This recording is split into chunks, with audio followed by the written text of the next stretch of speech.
Hello everyone, welcome to study airing point. मेरा नाम आनंद है और आज की इस वीडियो में हम पढ़ेंगे क्लास 6 की एनसीईआरटी बुक हमारे अतीत का चैप्टर 1, जिसका नाम है क्या, कब, कहाँ और कैसे। जैसा कि आपको लग ही रहा है, इसके नाम में कुछ पर्सन छिपे हुए हैं। तो इसी तरह के जो पर्सन हैं, उन सवालों को जवाब ढूंढने की कोशिश हम इतिहास में करते हैं और उसी के आधार पर इसका ये नाम पड़ा हुआ है। दोस्तों, यहाँ पर रसीदा जो है उसने एक सवाल पूछा है कि रसीदा बैठी अखबार पढ़ रही थी और अचानक उसकी निगाह एक सुर्खी पर पड़ी। 100 साल पहले, इस तरह की एक सुर्खी थी। तो वो सोचने लगी कि कैसे जान सकते हैं कि इतने वर्षों पहले क्या हुआ था। ठीक है, तो इसी का प्रश्न हम देखते हैं कि इतने वर्ष पहले हम कैसे जान सकते हैं कि ऐसा कैसे हुआ होगा, क्या हुआ होगा। मतलब अगर कल कोई घटना हुई है तो हम उसके बारे में तो किसी से पूछ सकते हैं, लेकिन बहुत पहले उसके बारे में हम कैसे जान सकते हैं कि बहुत पहले उसके बारे में क्या हुआ था, क्या नहीं हुआ था। तो इसी तरह से आप ये देखो, पहले हेडिंग है कि हम कैसे पता लगाएं। ठीक है, तो ये जानने के लिए कि कल क्या हुआ था, तुम रेडियो सुन सकते हो, टेलीविज़न देख सकते हो या फिर अखबार पढ़ सकते हो। साथ ही जानने के लिए कि पिछले साल क्या हुआ था, तुम किसी ऐसे व्यक्ति से बात कर सकते हो जिसे उस समय की स्मृति मतलब कि यानी कि उसका ध्यान हो। ठीक है, लेकिन बहुत पहले क्या हुआ ये कैसे जा सकता है। देखो दोस्तों, अगर हमें कल के बारे में या फिर परसों के बारे में 10 दिन पहले के बारे में पता करना है तो हम किसी से पूछ सकते हैं, अखबार में देख सकते हैं कि उस टाइम क्या हुआ था। लेकिन अगर मालूम मैं बात करता हूँ 100 साल पीछे, 200, 500, 1000, 10,000 साल पहले, तो हम कैसे पता कर सकते हैं उसके बारे में। तो इसके लिए भी देखो बहुत ज़्यादा इसकी जो हमारे इतिहासकार हैं उन्होंने अलग अलग तरीके इसके निकाले हैं। ठीक है, तो जैसे जैसे आगे पढ़ेंगे इसके बारे में हमें पता चलेगा। तो देखो, सबसे पहले हमारा क्वेश्चन ये आता है कि अतीत के बारे में क्या जान सकते हैं। मतलब हमें ये तो पता है कि हम कैसे जान सकते हैं, ये अभी बाद में देखेंगे, लेकिन उससे पहले हम क्या क्या जान सकते हैं वो देखते हैं। ठीक है, तो अतीत के बारे में बहुत कुछ जाना जा सकता है, जैसे कि वो क्या खाते थे लोग। ठीक है, वो कैसे कपड़े पहनते थे, किस तरह के घरों में रहते थे। हम आखेटों को मतलब होता है शिकारियों। ठीक है, शिकारियों, पशुपालकों, कृषकों मतलब जो कृषि करते हैं यानी कि खेती करते हैं, शासकों, व्यापारियों, पुरोहितों जैसे आज के जो होते हैं ना पंडित होते हैं, उस टाइम उनको पुरोहित कहते थे। शिल्पकारों, कलाकारों, संगीतकारों या फिर वैज्ञानिकों के बारे में जानकारियाँ हासिल कर सकते हैं। ठीक है, तो ये बता रहे हैं कि अतीत के बारे में क्या क्या जानकारियाँ हासिल कर सकते हैं कि उनके किस तरह से कपड़े पहनते थे, किस तरह से वो खाते थे, क्या खाते थे, किस तरह घरों में रहते थे। ठीक है, इन सब के बारे में हम जान सकते हैं। यही नहीं, हम यह भी पता कर सकते हैं कि उस समय बच्चे कौन से खेल खेलते थे, कौन सी कहानियाँ सुना करते थे, कौन से नाटक देखा करते थे या फिर कौन कौन से गीत गाते थे। ठीक है, अब दूसरा इसके अंदर प्रश्न पूछा गया है हेडिंग में कि लोग कहाँ रहते हैं। ठीक है, तो जो सबसे पहले जब हमारी शुरुआत हुई धरती पे, जब मानव पहले पहले रहना शुरू हुआ, वहाँ से इसकी शुरुआत हुई है। तो सबसे पहले हमारे जो भारत में देखेंगे कहाँ सबसे पहले लोग रहे।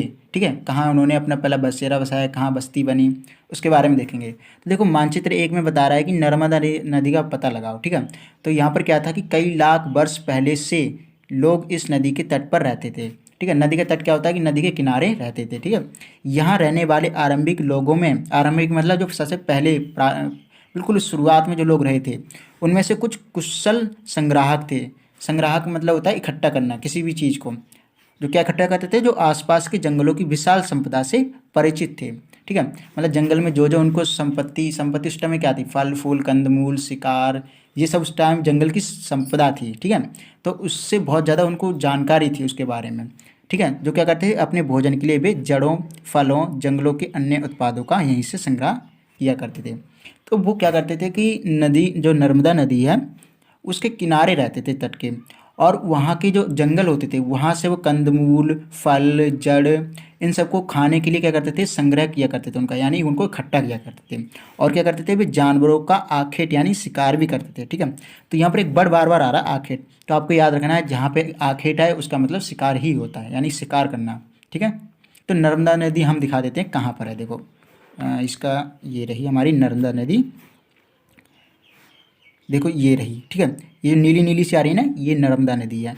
यहाँ पर इसके तट पे वो रहा करते थे। ठीक है, अब आती है दूसरा। अब तुम उत्तर पश्चिम मतलब इधर भारत के सुलेमान और किरथर पहाड़ियों का पता लगाओ।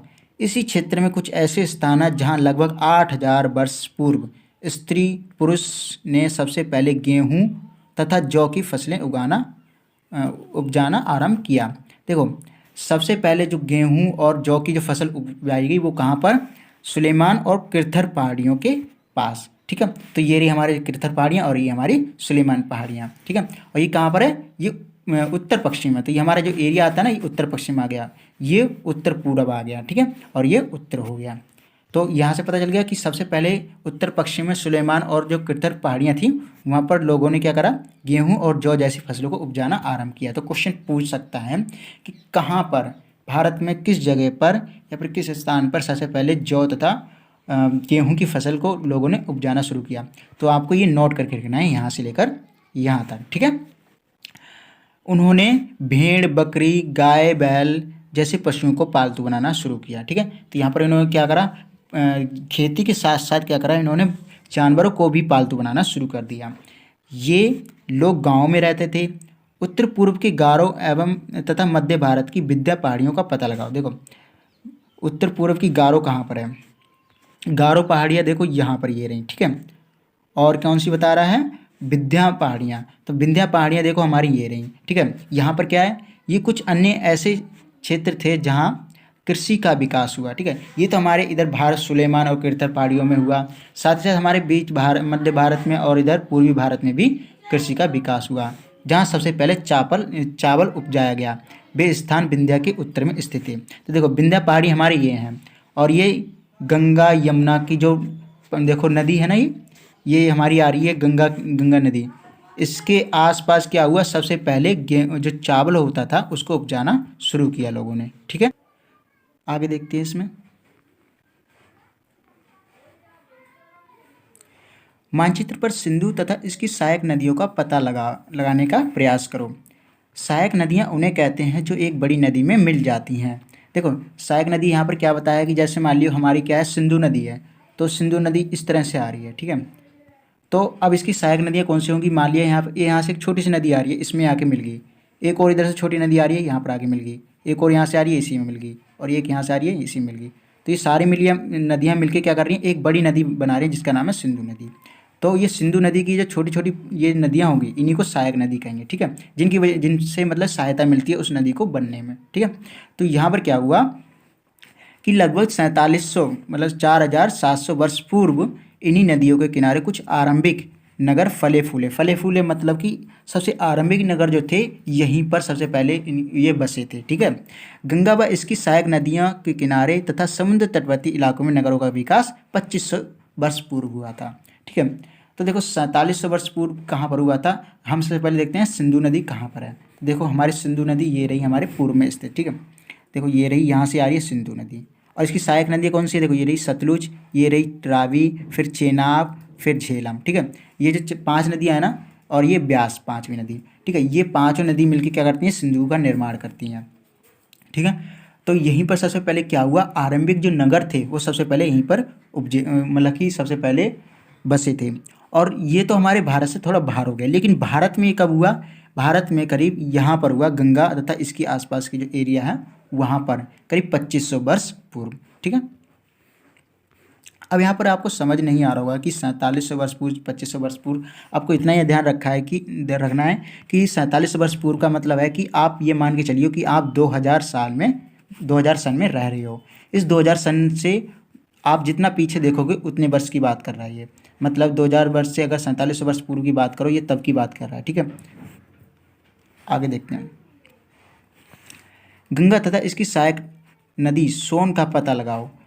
गंगा के दक्षिण में इन नदियों के आसपास का क्षेत्र प्राचीन काल में मगध, जो अभी मगध का नाम अभी क्या है, बिहार, उसके नाम से जाना जाता था। ठीक है, तो जो गंगा नदी है और उसकी सहायक नदी सोन है, वहाँ पर उस जो आसपास का इलाका था उसको हम मगध कहते थे, जो आज का बिहार बन चुका है। ठीक है, इसके शासक बहुत शक्तिशाली थे, उन्होंने एक विशाल राज्य की स्थापित किया। देश के अन्य हिस्सों में भी ऐसे राज्यों की स्थापना की गई थी। तो देखते हैं कहाँ पर ये गंगा नदी है और कहाँ पे मगध हुआ करता था। ठीक है, तो देखो हमारी गंगा नदी ये आ रही है, अभी हमने देखा भी था। ठीक है, तो इसके आसपास का जो ये एरिया होता था इसको हम मगध कहते थे, और इसने इतना बड़ा साम्राज्य स्थापित कर लिया था कि इसका पूरे भारत में इतना पूरा मतलब कि कब्जा हुआ करता था इसके शासक का। जैसे इसके बारे में अशोक के बारे में पढ़ेंगे। ठीक है, अजातशत्रु, बहुत सारे इसके शासक आएंगे, चंद्रगुप्त मौर्य आएंगे। ठीक है, तो इसके बारे में हम अगले चैप्टर में पढ़ेंगे। फिलहाल आगे देखते हैं इस अगला टॉपिक। ठीक है, लोगों ने सदैव उपमहाद्वीप के एक हिस्से से दूसरे हिस्से तक यात्रा की। कभी कभी हिमालय जैसे ऊंचे पर्वतों, पहाड़ियों, रेगिस्तान, नदियों तथा समुद्र के कारण यात्रा जोखिम भरी होती थी। ठीक है, तो पुराने ज़माने में क्या होता था कि हवाई जहाज़ या फिर ट्रेन या बस तो हुआ नहीं करते थे, पैदल ही यात्रा करते थे, जिसकी वजह से बहुत जोखिम रहता था। ठीक है, तो फिर भी यात्रा उनके लिए असंभव नहीं थी, फिर भी वो यात्रा करते थे। अतः कभी लोग काम की तलाश में तो कभी प्राकृतिक आपदाओं के कारण एक स्थान से दूसरे स्थान तक जाया करते थे। देखो पेपर में पूछ सकता है कि प्राचीन काल में लोग यात्राएं क्यों करते थे, और पूछा भी जाता है। आपको ये क्वेश्चन का आंसर नोट करके रखना है आपको। ठीक है, तो किस लिए करते थे? कभी कभी काम की तलाश में या फिर प्राकृतिक आपदाओं के कारण। मान लिया कि जहाँ वो रहते हैं वहाँ पर अचानक क्या वो बाढ़ आ गई, तब उनको अपना स्थान छोड़ना पड़ेगा ना, तो यात्रा करनी पड़ेगी दूसरे स्थान के लिए, मतलब नया जो घर अपना जहाँ वो रहना चाहेंगे वहाँ जाने के लिए। ठीक है, तो इस तरह के कुछ कारण हुआते थे जिसमें प्राकृतिक और मानव दोनों हैं। कभी कभी सेनाएं दूसरे क्षेत्र पर विजय हासिल करने के लिए जाती थीं। ठीक है, इसके अतिरिक्त व्यापारी कभी काफिलों में तो कभी जहाज़ों में अपने साथ मूल्यवान वस्तुओं लेकर एक स्थान से दूसरे स्थान तक जाते थे। धार्मिक गुरु लोगों को शिक्षा सलाह देते हुए एक गांव से दूसरे गांव तथा एक कस्बे से दूसरे कस्बे जाया करते थे। तो लोग क्यों करते थे? देखो और भी इसके अंदर है, काम की तलाश में यात्रा करते थे, प्राकृतिक आपदाओं के कारण यात्रा करते थे, व्यापार के चक्कर में यात्रा करते थे। ठीक है, और धार्मिक गुरु जो होते थे शिक्षाएं देने के लिए एक गांव से दूसरे गांव, एक कस्बे से दूसरे कस्बे जाया करते थे। ठीक है, और कुछ लोग नए और रोचक स्थानों को खोजने की चाह में उत्सुकता बस भी यात्रा करते थे। जैसे हम अभी मान लो हमें कहीं टूर पे जाना होता है। ठीक है, तो हम क्या करते हैं, वहाँ जाना चाहेंगे ना, हमें लाल किला देखना अच्छा लगता है ना, तो उस टाइम भी कुछ ऐसे लोग थे जिनको नई नई चीज़ें देखना अच्छा, नए नए स्थान देखना अच्छा लगता था, इसलिए भी वो यात्रा करते थे। इन सभी यात्राओं से लोगों को एक दूसरे के विचारों को जानने का अवसर मिला। ठीक है, तो इससे क्या हुआ, अगर मान लो एक यूपी का देखो कोई व्यक्ति अगर जाएगा, कोई दिल्ली में जाएगा, तो उत्तर प्रदेश की जितनी भी उसकी संस्कृति होगी, जितने भी बोलचाल उसके विचार होंगे, वो सारे दिल्ली वालों को पता चलेंगे, और दिल्ली की जो विचार जितनी भी संस्कृति होगी वो यूपी वालों को पता चलेगी। तो इस तरह से क्या होगा, दोनों में आपस में विचारों का तालमेल होगा, आपस में मतलब कि उनका आदान प्रदान होगा, तो वो नए नए विचारों से क्या होंगे, परिचित होंगे। ऐसा ही पुराने ज़माने में भी क्या होता था, जब लोग यात्रा करते थे तो उनको नए नए विचारों को, नई नई चीज़ों को जानने का मौका मिलता था। ठीक है, तो आगे देखते हैं क्या है।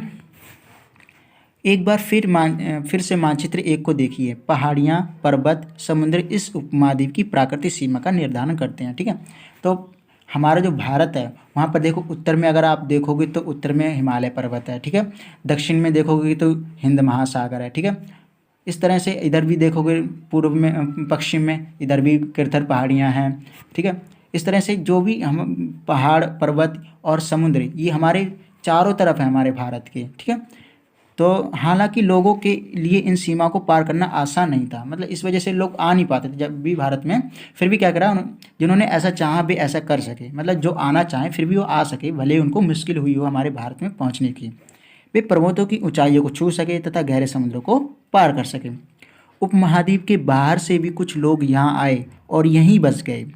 लोगों के इस आवागमन मतलब आने जाने ने हमारी सांस्कृतिक परंपराओं को स्मृत बहुत अच्छा, ठीक है, अच्छा किया।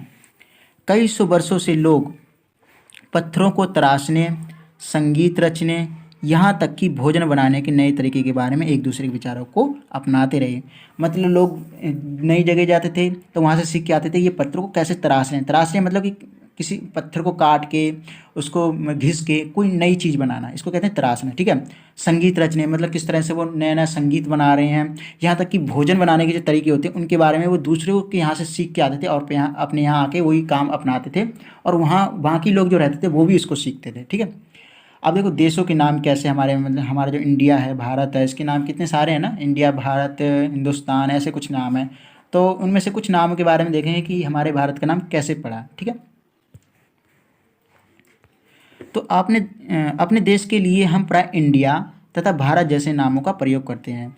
तो देखो इंडिया है क्या, इंडिया शब्द इंडस से निकला है, इंडस, ये रहा, इंडस से निकला है, जिसे संस्कृत में सिंधु कहा जाता है। देखो अभी हमने देखा था ना, सबसे पहले जो सिंधु नदी थी वहीं पर आरंभिक नगर जो थे वो बसे।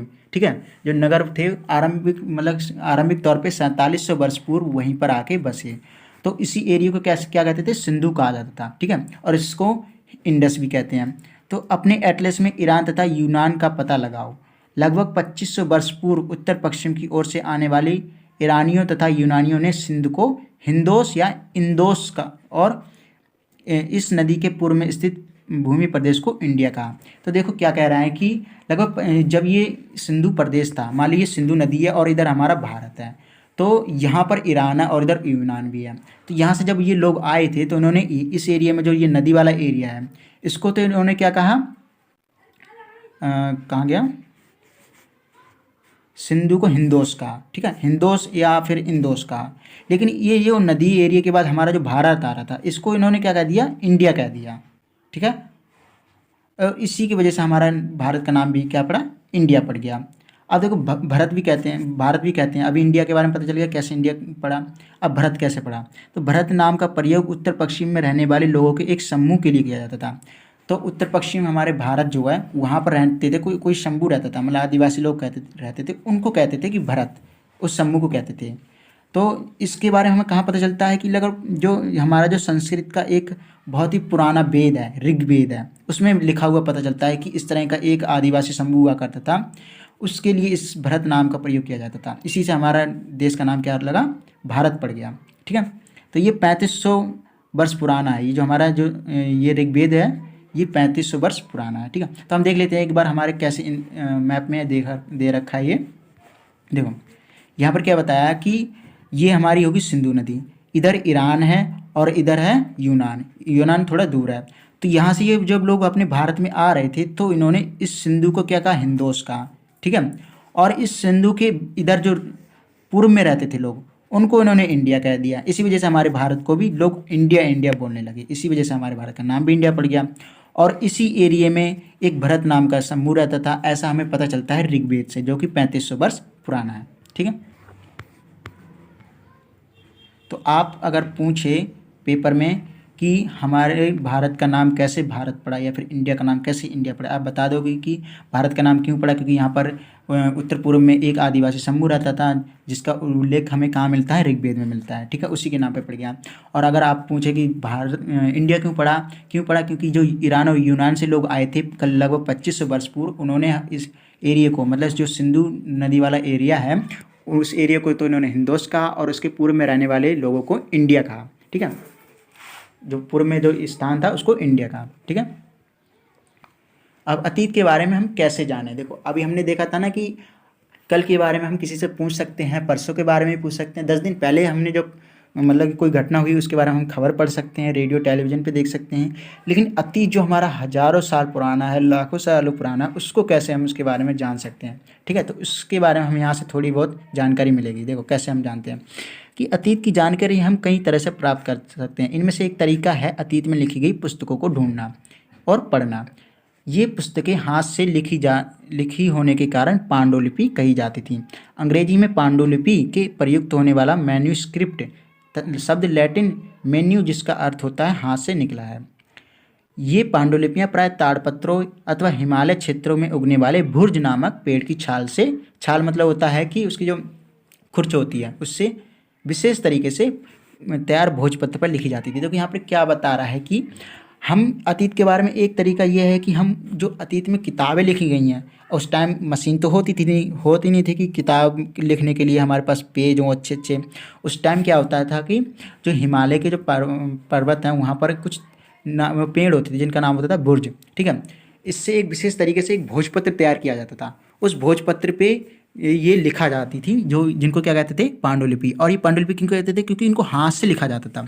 और इन्हीं को पांडुलिपि को इंग्लिश में अगर हम कहें क्या कहते हैं तो मैन्यूस्क्रिप्ट कहते हैं, इंग्लिश में मैन्यूस्क्रिप्ट कहते हैं, ठीक है। और जो मैन्यूस्क्रिप्ट का पहला जो मैन्यू शब्द है वो कहाँ से निकला है, लैटिन शब्द से निकला है, मैन्यू से। देखो लैटिन किसी को कहते हैं, लैटिन कहते हैं वह भाषा जो दक्षिण अमेरिका में बोली जाती है, ठीक है। मतलब दक्षिण अमेरिका में जितनी भाषा बोली जाती है उनको लैटिन भाषा बोलते हैं, ठीक है। उससे निकला है मेन्यू से, और मेन्यू से ही पढ़ा है मैन्यूस्क्रिप्ट। और मैन्यूस्क्रिप्ट को जो हिंदी में बोलते हैं वो क्या बोलते हैं, पांडुलिपि, ठीक है। तो ये हाथ से लिखी जाती थी और किस पे लिखी जाती थी, भोजपत्र पे लिखी जाती थी। और भोजपत्र किससे बनाया जाता था, भुर्ज नामक पेड़ की छाल से बनाया जाता था। देखो आपको ये याद रखना है, क्यों मैं बार बार रिपीट कर रहा हूँ, क्योंकि पेपर में पूछा जाता है कि पांडुलिपि किसे कहते हैं, उन्हें किस पे लिखा जाता था, किस तरह लिखा जाता था और कौन से पेड़ से लिखा जाता था, इस तरह के क्वेश्चन आपके आ सकते हैं। तो पांडुलिपि किसे कहते हैं कि जो हाथ से लिखी जाती थी बुर्ज नामक पेड़ की छाल से। ठीक है, अब आगे देखते हैं। इतने वर्षों में इनमें से कई पांडुलिपियों को कीड़ों ने खा लिया तथा कुछ को नष्ट कर दिया, कुछ नष्ट कर दी गई। ठीक है, कुछ तो मतलब कि बड़े बड़े कीड़े खा लेते हैं और कुछ नष्ट हो गई किसी तरह से। फिर भी ऐसी कई पांडुलिपियाँ आज भी उपलब्ध हैं। प्राय ये पांडुलिपियाँ मंदिरों, बिहारों, देखो मंदिर आपको समझ आ गया कि मंदिर क्या होता है, लेकिन बिहार का मतलब क्या होगा, ये आज का बिहार नहीं। बिहार वो से कहते थे जहाँ बौद्ध जो होते थे भिक्षु और जो जैन भिक्षु होते थे, ये धर्म को मतलब बौद्ध धर्म और जैन धर्म के जो भिक्षु लोग होते थे, ये जहाँ रहते थे उनको बिहार कहते थे। ठीक है, तो ये वहाँ मिलती हैं, हमें वहाँ से प्राप्त भी होती हैं, क्योंकि वहाँ पर शासक क्या करते थे, उनको रख देते थे क्या कि सुरक्षित रहें। ठीक है, उसी वजह से आज हमको ये मिल पाई हैं, क्योंकि मंदिरों में कोई लोग इतनी जल्दी हमला करते नहीं है, तो वो नष्ट नहीं हो पाए जल्दी। इस वजह से वहाँ रखी हुई पांडुलिपियाँ आज भी हमें देखने को मिलती हैं। इन पुस्तकों में धार्मिक मान्यताओं, व्यापारों, राजाओं के जीवन, औषधियों, विज्ञान आदि सभी प्रकार के विषयों की चर्चा मिलती है। औषधि क्या होती है, मतलब जो आज हम इसको दवाई कहते हैं ना, उसे जड़ी बूटी को कहते हैं औषधि। ठीक है, इनके अतिरिक्त हमारे यहाँ महाकाव्य, कविताएं और नाटक भी हैं। महाकाव्य जैसे रामायण और महाभारत। ठीक है, कविताएं होगी पुराने ज़माने के, नाटक हो गए जैसे अभिज्ञान शकुंतलम जो कि कालिदास ने लिखा है। इस तरह के कुछ नाटक भी हमें इसमें देखने को मिलते हैं। इनमें से कई संस्कृत में लिखे हुए मिलते हैं, जबकि अन्य प्राकृतिक तथा मतलब और तमिल में मिले हैं। प्राकृतिक भाषा का प्रयोग आम लोग करते थे। देखो संस्कृत जो हुआ करती थी उस टाइम के जो पुरोहित लोग होते थे, यानी जो धार्मिक कर्मकांड को करते थे, वो संस्कृत ज़्यादा जानते थे। आम लोग इसकी पहुंच से दूर थे, मतलब उन्हें आती नहीं थी, तो उनकी एक अपनी बोलचाल होती थी, उसी को क्या कहते हैं, प्राकृतिक भाषा कहते हैं। ठीक है, और जो तमिल होती थी वो दक्षिण भारत में बोली जाती थी ज़्यादातर। ठीक है, तो इस तरह की भाषाओं में भी हमें बहुत सारे जो काव्य हैं, कविताएँ हैं, नाटक हैं, वो देखने को मिलते हैं। हम अभिलेखों का भी अध्ययन कर सकते हैं। अभिलेख किसे कहते हैं, देखो सबसे पहले तो ये आप जानना चाहिए, पांडुलिपि किस पे बनाई जाती थी, भुर्ज नामक जो ताड़पत्र होता था उस पे लिखी जाती थी, वो भी हाथ से, यानी एक पेन स्याही जैसा होता था, उसको पेन होता था, जैसे मान लिया आपका मोर का पंख हो गया, उसको स्याही में डुबो के उस पर लिखते थे। लेकिन ये जो अभिलेख होता था इसको ऐसे नहीं लिखते थे, इसको पत्थर पे कुदेर के लिखते थे, मतलब ठोक के उसको गड्ढे से उकेर से लिखते थे ताकि ये मिटे ना। ठीक है, तो ये आपके अभी पढ़ेंगे। देखो ऐसे लेख पत्थर अथवा धातु जैसी अपेक्षाकृत कठोर सतहों पर उत्कीर्ण किए जाते थे। जैसे कठोर सतह होगी ना, पत्थर या कोई धातु हो गया, उस पर उत्कीर्ण मतलब हो गया, उस पर लिखे जाते थे। ठीक है, उकेरे जाते थे। कभी कभी शासक अथवा अन्य लोग अपने आदेशों को इस तरह उत्कीर्ण करवाते थे ताकि लोग उन्हें देख सकें, पढ़ सकें तथा उनका पालन कर सकें। मान लिया राजा ने एक आदेश निकाल दिया कि करों में वृद्धि होगी, या फिर ऐसा कोई भी आदेश निकाल दिया, अब उसको राजा कैसे बताए लोगों को, जाके खुद तो कहेगा नहीं, तो उस आदेश को लिखवा देता था उनकी प्राकृतिक भाषा में, लोगों की भाषा में, और उसको लिखवा के जगह जगह रखवा देता था, जिससे लोग उसको पढ़ के उसको समझ सकें और उनका पालन भी कर सकें। ठीक है, कुछ अन्य प्रकार के अभिलेख भी मिलते हैं जिनमें राजाओं, रानियों सहित अन्य स्त्री पुरुषों ने भी अपने कार्यों के विवरण उत्कीर्ण करवाए। विवरण मतलब अपने बारे में लिखवाया है। ठीक है, जैसे उदाहरण के लिए प्राय शासक लड़ाइयों में अर्जित मतलब प्राप्त विजयों का लेखा जोखा रखा करते थे। देखो आप मान लो कोई भी राजा है, उसने किसी को दूसरे राजा को हरा दिया, तो उसे मज़ा आएगा ना अपने बारे में, अपनी जो बड़ाई है उसको बखान करने में, तो क्या करता था, उसके बारे में लिखवाता था और वो लोगों को बताता था, जिससे लोगों के अंदर उसके मतलब लोगों को पता चले कि कितना मैं ताकतवर हूँ, लोगों के अंदर डर आए, उनकी इज्जत आए मतलब राजा के प्रति। इस तरह के वो ऐसे काम करते थे। इसके अतिरिक्त अन्य कई वस्तुएं अतीत में बनी और प्रयोग में लाई जाती थीं। ऐसी वस्तुओं का अध्ययन करने वाला व्यक्ति पुरातत्वविद कहलाता है। देखो पुरातत्वविद की 3 शब्दों से बना है, पुरा प्लस तत्व प्लस विद। पुरा का मतलब होता है पुराना, तत्व मतलब कि कोई भी चीज़, और विद मतलब उसका अध्ययन करने वाला, मतलब जो पुरानी चीज़ें होती हैं उसका अध्ययन करने वाला जो होता है उसे क्या कहते हैं, पुरातत्वविद कहते हैं। ठीक है, पुरातत्वविद पत्थर और धातुओं से बनी इमारतों के अवशेषों, चित्रों तथा मूर्तियों का अध्ययन करते हैं। वे औजारों, हथियारों, बर्तनों, आभूषणों तथा सिक्कों की प्राप्ति के लिए छानबीन तथा खुदाई भी करते हैं। ठीक है, तो ये क्या करते हैं, ये सिक्कों की खुदाई करते हैं। ठीक है, ताकि सिक्के मिल सकें, ठीक है। और ये औजारों, हथियारों और आभूषणों और मतलब कि बर्तनों का भी अध्ययन करते हैं। इससे क्या पता चलता है कि उस टाइम लोग किस तरह के शिकार करते थे, किस तरह के औजारों से, हथियार कैसे होते थे उनके पास, और बर्तन कैसे होते थे, आभूषण किस, मतलब बर्तन मान लो मिट्टी के हैं, पर चांदी के हैं, तांबे के हैं, किस चीज़ के हैं, ठीक है। आभूषण किस तरह के पहनते थे, इससे हमें उस लोगों के बारे में पता चलता है, इसलिए पुरातत्व इनका अध्ययन करते हैं, ठीक है। और सिक्कों से क्या पता चलता है, राजा रानियों के बारे में पता चल जाता है, किस सन के हैं, मतलब कितने साल पुराने हैं, इसके बारे में पता चल जाता है, ठीक है। इसीलिए वो खुदाई करके इन सब चीज़ों की छानबीन करते हैं। इनमें से कुछ वस्तुएं पत्थर, पक्की मिट्टी, कुछ धातु की बनी हो सकती हैं। देखो, जो हमें बर्तन मिलते हैं वो तो हमें पहले तो पक्की मिट्टी के मिलते हैं, ठीक है।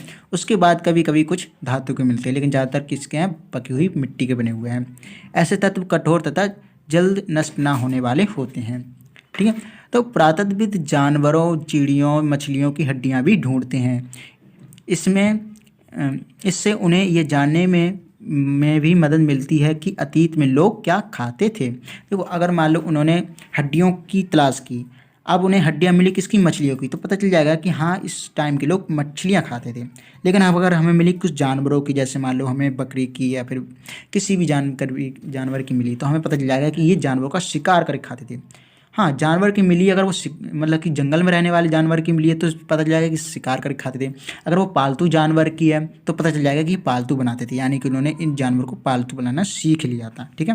तो इसलिए वो हड्डियों का भी अध्ययन करते हैं। वनस्पतियों के अवशेष बहुत मुश्किल से बचे हैं। यदि अन्न के दाने अथवा लकड़ी के टुकड़े जल जाते हैं तो वो जले हुए रूप में बचे रहते हैं, ठीक है। तो इस तरह से जो अन्न के अवशेष हैं वो हमें बहुत ही कम मिलते हैं, लेकिन जो हमें हड्डियां हैं, औजार हैं, बर्तन हैं, ये सारी चीज़ें हमें आसानी से मिलती हैं, ठीक है। तो पांडुलिपियां अभिलेखों तथा पुरातत्व से ज्ञात जानकारियों के लिए इतिहासकार प्राय स्रोत शब्द का प्रयोग करते हैं, ठीक है। तो ये सारे स्रोत हैं। पांडुलिपियां ये लिखित स्रोत हैं, अभिलेख ये भी लिखित स्रोत हैं, पुरातत्व ये क्या है, ये पुरातत्व मतलब जो पुरानी चीज़ें होती हैं ये भी क्या है, स्रोत ही हैं, ठीक है। इतिहासकार उन्हें कहते हैं, अब देखो इतिहासकार की परिभाषा, जो अतीत का अध्ययन करते हैं। तो इतिहास कैसे कहते हैं, इतिहासकार कैसे कहते हैं, जो अतीत का अध्ययन करते हैं। स्रोत के प्राप्त होते ही अतीत के बारे में पढ़ना बहुत रोचक हो जाता है, क्योंकि इन स्रोतों की सहायता से हम धीरे धीरे अतीत का पुनर्निर्माण कर जाते हैं। अतः इतिहासकार तथा पुरातत्वविद उन जासूसों की तरह हैं जो इन सभी स्रोतों का प्रयोग सुराग के रूप में अतीत को जानने का प्रयास करते हैं, ठीक है। तो हमने देखो अतीत या अनेक, एक क्वेश्चन ये भी आता है कि अतीत सिर्फ हमारा ही है कि सबका ही अतीत है, ठीक है। तो क्या तुमने इस पुस्तक के शीर्षक हमारे अतीत पर ध्यान दिया है। यहाँ अतीत शब्द का प्रयोग बहुवचन के रूप में हुआ है, मतलब वो अतीत सिर्फ मेरा नहीं है, सिर्फ उसका नहीं है, ये हमारा सबका है, इसलिए एक वचन ना होकर ये बहुवचन है, ठीक है। ऐसा इस तथ्य की ओर ध्यान दिलाने के लिए किया गया है कि अलग अलग समूह के लोगों के लिए इस अतीत के अलग अलग मायने हैं, ठीक है। हमारे अतीत हैं, ठीक है, मतलब कि हम सबके ही अतीत हैं, किसी एक का अतीत नहीं है। मेरा अतीत अलग है, उसका अलग है, ठीक है। उदाहरण के लिए पशुपालकों, कृषकों का जीवन राजाओं और रानियों के जीवन से तथा व्यापारियों का जीवन शिल्पकारों के जीवन से बहुत भिन्न है, ठीक है। तो मेरा अतीत, उसका अतीत है सबका, लेकिन सबका अलग अलग है, ठीक है। जैसे कृषक और पशुपालक किस तरह का जीवन जीते थे, उनका अतीत क्या था वो, और राजा रानियों का अतीत क्या था, वो किस तरह का जीवन जीते थे, वो दोनों में बहुत ज़्यादा अंतर है, ठीक है। जैसा कि आज भी हम देखते हैं कि उस समय भी लोग देश के अलग अलग हिस्सों में लोग अलग अलग व्यवहारों और रीति रिवाजों का पालन करते थे, ठीक है। उदाहरण के लिए आज अंडमान द्वीप के अधिकांश लोग अपना भोजन मछली पकड़कर, शिकार करके तथा फल फूल के संग्रह द्वारा प्राप्त करते हैं। देखो अंडमान कहाँ पर है, हमारा जो भारत है, इस तरह से हमारा जो भारत है ना, यहाँ पर कुछ द्वीप है छोटे छोटे, ठीक है, हिंद महासागर, ये बंगाली खाड़ी के नीचे, और यहाँ पर है लक्षद्वीप। तो लक्षद्वीप की बात नहीं कर रहा है, ये कह रहा है कि जो हमारे अंडमान जो द्वीप हैं, यहाँ पर के जो लोग हैं अभी भी क्या करते हैं, मछलियाँ पकड़कर और शिकार करके और फल फूल संग्रह करके अपना भोजन प्राप्त करते हैं, ठीक है। ये क्या दर्शाता है कि प्राचीन ज़माने में जो लोग जिस तरह से खाना खाते थे, अभी भी वहाँ पर कुछ ऐसे लोग बचे हुए हैं, ठीक है। जबकि यहाँ पर लोग मछलियाँ पकड़ रहे हैं, शिकार कर रहे हैं, उससे भोजन कर रहे हैं। इसके विपरीत शहरों में रहने वाले लोग खाद्य पूर्ति के लिए अन्य व्यक्ति पर निर्भर हैं। जैसे मान लिया शहरों में रहने वाले लोग किस पे निर्भर हैं? गाँव में रहने वाले किसानों पर निर्भर हैं। जब तक किसान नहीं उगाएगा तब तक शहर वाले नहीं खा पाएंगे। इस तरह के भेद अतीत में भी विद्वान थे, ठीक है। इस तरह की बातों को जानने के लिए क्या करते हैं पुरातत्वविद और इतिहासकार अलग अलग चीज़ों का अध्ययन करते हैं, ठीक है। तो जो राजा रानी होते थे वो हमेशा ही जो किसान वर्ग होता था उस पर निर्भर होते थे, और जो व्यापारी वर्ग होता था इस पर निर्भर होते थे, क्योंकि व्यापारियों से उन्हें कर मिलता था, ठीक है। किसानों से उन्हें अनाज मिलता था उनको। राजा खुद थोड़ी ना खेती करने जाता था, ठीक है। इसीलिए उन सब का अतीत किसानों का और राजाओं का व्यापारी को अलग अलग माना जाएगा, ठीक है। इसके अतिरिक्त एक अन्य तरह का भेद है, उस समय शासक अपनी विजयों का लेखा जोखा रखते थे। यही कारण है कि उन शासकों तथा उनके द्वारा लड़ी जाने वाली लड़ाई के बारे में काफ़ी कुछ जानने को मिलता है। देखो अब जो लोग हैं, जो आम लोग हैं, वो तो उनके पास इतना टाइम नहीं है कि वो कहीं जाके लड़ाई लड़ें और अपने बारे में लिखवाएं, क्योंकि वो आम लोग हैं, वो क्यों लिखवाएंगे अपने बारे में। लेकिन जो शासक होते थे अपनी प्रशंसा करने के लिए वो जो लड़ाई जीतते थे उसको लिखवाते थे, और वो लिखा हुआ सुरक्षित रखते थे उसको, ताकि आगे आने वाली पीढ़ी उनके बारे में जान सके, ठीक है। इसी वजह से हम उनके बारे में जान पाए हैं, ठीक है। जबकि शिकारी, मछुआरे, संग्राहक, कृषक और पशुपालक जैसे आम लोग प्राय अपने कार्यों का लेखा जोखा नहीं रखते थे। पुरातत्व की सहायता से हमें उनके जीवन को जानने में मदद मिलती है, हालांकि अभी भी इसके बारे में बहुत कुछ जानना शेष है, ठीक है। तो जो आम लोग हैं उनके बारे में हम सिर्फ पुरातत्व के बारे में जान सकते हैं। हम जैसे अभिलेख हो गए उनके बारे में नहीं पता चलता, अभिलेख नहीं बताते। अभिलेख उनके बारे में बताते हैं जो उनको खुदवाते थे, ठीक है। तो अभिलेख तो सिर्फ उनके बारे में लिखवाए जाते होंगे, खुदवाए जाते होंगे, जो कि बड़े लोग होंगे, व्यापारी होंगे या फिर राजा रानी होंगे। लेकिन जो आम लोग हैं उनके बारे में सिर्फ हमें पुरातत्व चीज़ों से ही पता चलता है। जैसे उस टाइम के बचे हुए बर्तन टूटे फूटे, ठीक है, उनके औजार, उनके गहने, हमें पता चल जाता है कि वो गहने किस तरह के पहनते थे, ठीक है। हमें पता चल जाता है कि वो किस तरह के बर्तनों में खाना खाते थे, किस तरह के बर्तनों में मतलब कि सामान रखते थे, ठीक है। तो ये पुरातत्व चीज़ों से ही पता चलता है, ठीक है। अब तिथियों का मतलब क्या होता है? देखो आपने यहाँ पर बहुत सारी तिथि देखी होंगी, तो यहाँ पर तिथियों का मतलब थोड़ा हम जान लेते हैं कि हमें सिर्फ अध्ययन करते समय इतिहास का सिर्फ हमें तिथियों पर ध्यान नहीं देना होता है। कुछ मूल तिथियाँ होती हैं, सिर्फ उनके ऊपर ध्यान जाना होता है। बाकी हमें एक स्टोरी, एक इंटरेस्टिंग जो स्टोरी होती है ना उसकी तरह समझना होता है, और इतना बोरिंग भी नहीं है इतिहास, ठीक है। तो आपको इसकी टेंशन नहीं लेने कि मुझे ये राजा कब जन्म हुआ था, इसका क्या मतलब कि नाम था, और ये इसके बच्चों का नाम क्या था, उसके दादा परदादा का नाम क्या था, इसने क्या क्या किया, ये सब जानने की ज़्यादा जरूरत नहीं है। कुछ इंपॉर्टेंट बातें ही होती हैं जो हमें जाननी होती हैं, ठीक है। तो यहाँ पर देखते हैं तिथियों का मतलब क्या है। आखिरकार हम तिथि जो जानते हैं कैसे पढ़ेंगे उसके बारे में। देखो अगर कोई तुमसे तिथि के विषय में पूछे तो शायद उस दिन की तारीख, माह मतलब महीना, वर्ष जैसे कि 2000 या इसी तरह का कोई और वर्ष बताओगे। वर्ष की यह गणना ईसाई धर्म प्रवर्तक ईसा मसीह, देखो ईसा मसीह क्या थे, जो ईसाई धर्म को जो लाए थे, ठीक है। उन्होंने सबसे पहले ईसाई धर्म का प्रचार किया था। तो ईसा मसीह का जो जन्म हुआ था उसकी तिथि से की जाती है। मान लिया कि ये एक लाइन है, यहाँ पर ईसा मसीह का जन्म हो गया, तो यहीं से हमने क्या मान लिया, हमने 0 मान लिया। हमने बोला कि यहीं से अब तारीख शुरू होगी, फिर 100 साल आएंगे, फिर 200 आएंगे, फिर 1000 आएगा, फिर 2000 आएगा, ठीक है, फिर 2010 आएगा, फिर 2020, 21, अब 2020 मतलब कि 20 चल रहा है ना, तो इस तरह से आते जाएगा, ठीक है। तो अतः इस 2000 वर्ष कहने का तात्पर्य ईसा मसीह के जन्म के 2000 बाद से है, ठीक है। तो अगर मान लो हम अभी मान के चल रहे हैं, गणना करके चल रहे हैं कि हम 2000 वर्ष में जी रहे हैं, तो 2000 वर्ष कब से शुरू हुआ था? जब ईसा मसीह का जन्म हुआ था। वह उस जन्म से आज तक जो हुआ है मतलब कि सन चली है वो 2000 है, ठीक है। ईसा मसीह के जन्म के पूर्व की सभी तिथियों को ईसा पूर्व कहते हैं, ठीक है। यानी ईसा से पहले, यानी ईसा मसीह के पहले, इसलिए उनको ईसा पूर्व कह जाते हैं, इनके नाम रूप में जानी जाती हैं। इस पुस्तक में हम 2000 को अपना आरंभिक बिंदु मानते हुए वर्तमान से पूर्व की तिथियों का उल्लेख करेंगे, ठीक है।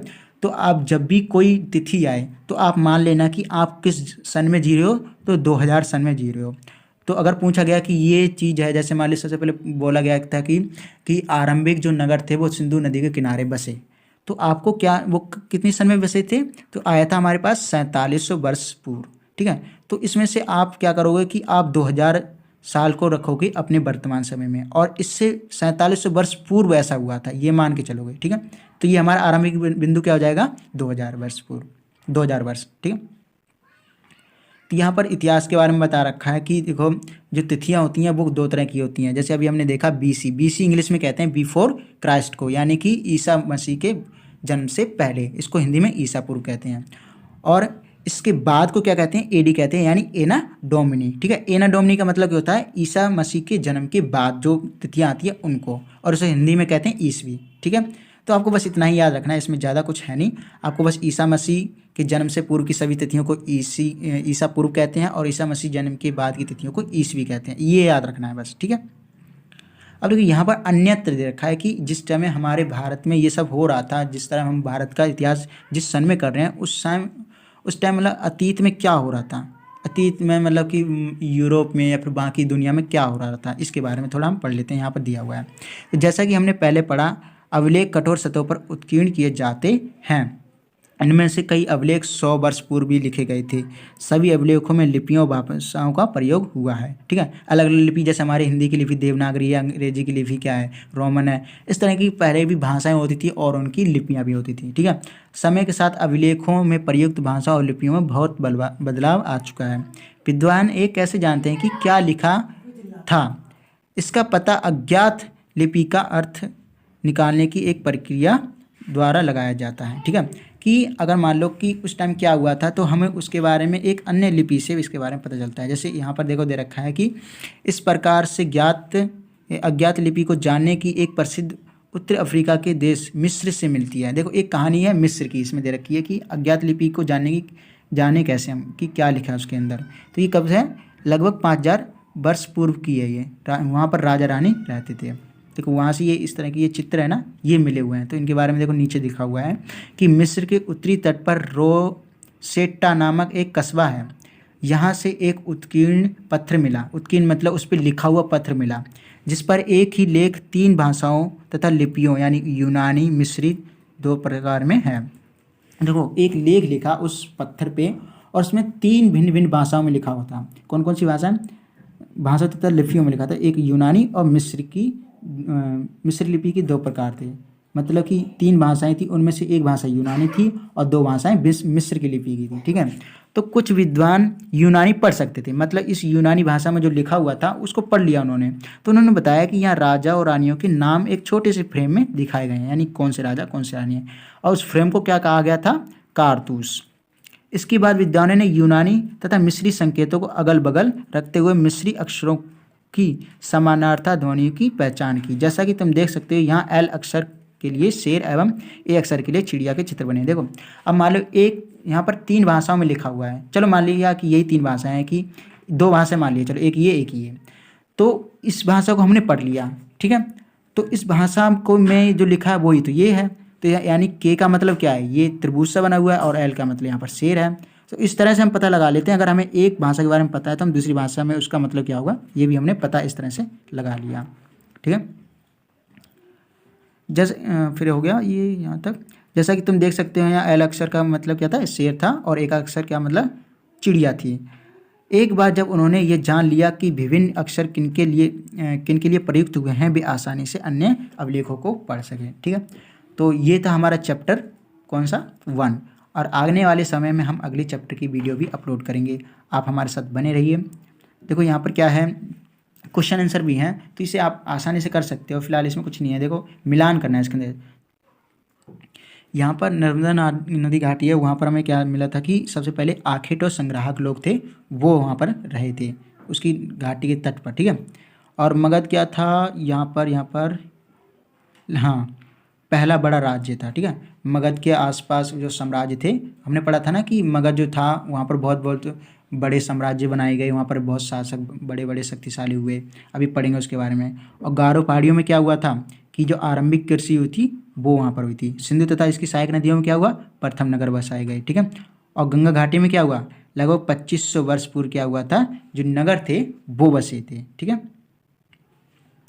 और यहाँ पर दूसरा क्वेश्चन पूछा गया है, पांडुलिपियों तथा अभिलेखों में एक अंतर बताओ। तो सीधा सा अंतर है, पांडुलिपियाँ जो होती थी वो हाथ से लिखी जाती थी, अभिलेख होते थे वो उकेर के लिखे जाते थे, मतलब किसी चीज़ से लिखे जाते थे, उत्कीर्ण किए जाते थे। ठीक है, ये किस पे लिखी जाती थी, ये ताड़ के पत्थर पे लिखी जाती थी, और जबकि ये किसी कठोर सतह पे या फिर धातु पे लिखे जाते थे। ठीक है, आगे ये दे रखे हैं कुछ खास नहीं है। ये आपको 2 क्वेश्चन आपको लर्न करने हैं, ये इनमें से बहुत ज़्यादा पूछा जाता है और जितने भी पॉइंट आए हैं आपको वो भी याद रखने हैं। तो दोस्तों अगर आपको वीडियो अच्छी लगी हो तो प्लीज़ लाइक कर देना और अपने दोस्तों में ज़्यादा से ज़्यादा शेयर करना और सब्सक्राइब करके बेल आइकन को जो ऑल है उस पर सेट कर देना ताकि आने वाली वीडियो है वो आपके पास सबसे पहले पहुँचे। ठीक है, थैंक यू।